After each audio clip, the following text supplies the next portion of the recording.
Welcome back. Now an intimate look at Coach Jason Thoren of the Baker University football team with Chris Campbell. Chris?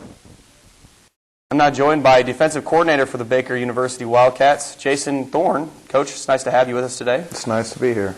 Okay, let's start off before we get into Baker at all or the Baker future or anything that you have to do with it. Let's start and talk about you and where you started at.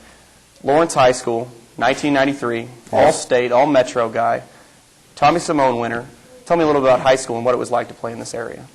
Well, to be honest with you, getting the chance to play for, where I played at Lawrence High was my dream to play at Lawrence High. So, it was a lot of hard work. There were a lot of expectations. It was a neat experience because you would go into a season and the thought of losing was not there. It was an unsuccessful season if you didn't win a state championship. So, everything was geared towards that. You knew what you had to do, and there was no accepting anything else. Okay, switching gears a little bit. You're in Lawrence. You get highly recruited by Glenn Mason to University of Kansas. What was it like to play somewhere you had, envied all of your high school and childlike career? It was kind of a strange feeling at first. I didn't know exactly what I wanted to do, if I wanted to be a football player, if I wanted to play baseball, or exactly what I wanted to get into. And I guess it probably didn't hit me. It just seemed like the logical next step out of high school, being recruited and going to Kansas. And, it would have been tough for me to not play for the University of Kansas. But I think it kind of hit home one day. I was just up watching a baseball game.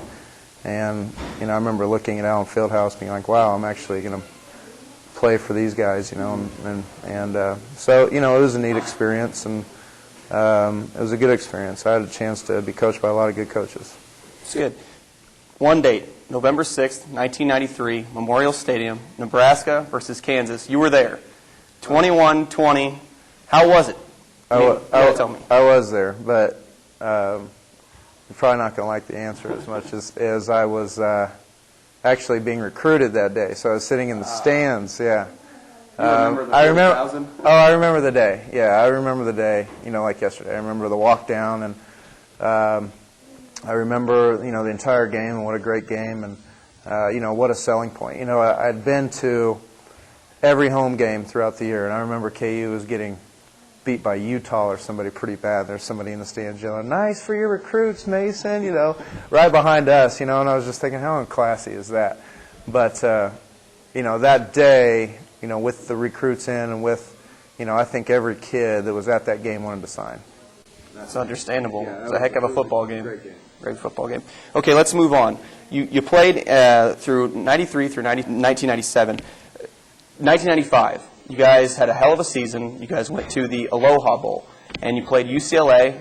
Tell me what that experience was like. That was, and we had talked about, and, playing on great teams in high school. That was the first year that I truly understood the word team, a lot of people use the word team and a football team or a basketball team, but to truly understand the word team and what it takes to be a team, it was my experience that I gained from that season. That season we were picked to be 7th in the Big 8.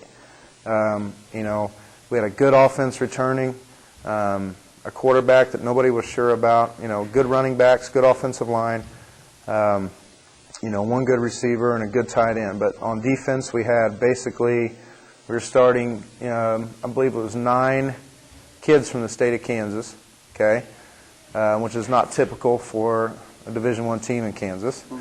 We were starting mostly guys I came in with, sophomores, redshirt freshmen, and we had a couple key seniors that played really well and some inspirational things there, but not expected to do what we did. But we kept rolling. We had a couple setbacks, and when we got beat bad. But we just kept winning and winning. We kept inching them out, and there was a key moment in that year where we got the feeling of the previous feeling was, I don't know if we're going to win, to we know we're going to win. and it doesn't matter who we were playing. Yeah. And what a neat experience that was, and I get goosebumps even thinking about it. I do. That's understandable. And you go back and I talk with Coach Mason and his staff still, and that still, even to those guys, was probably their most special year in coaching, and how it came about, and the feelings that you get from a team like that, and probably the reason that I stayed in football and stayed in coaching is to try to get another piece of that someday.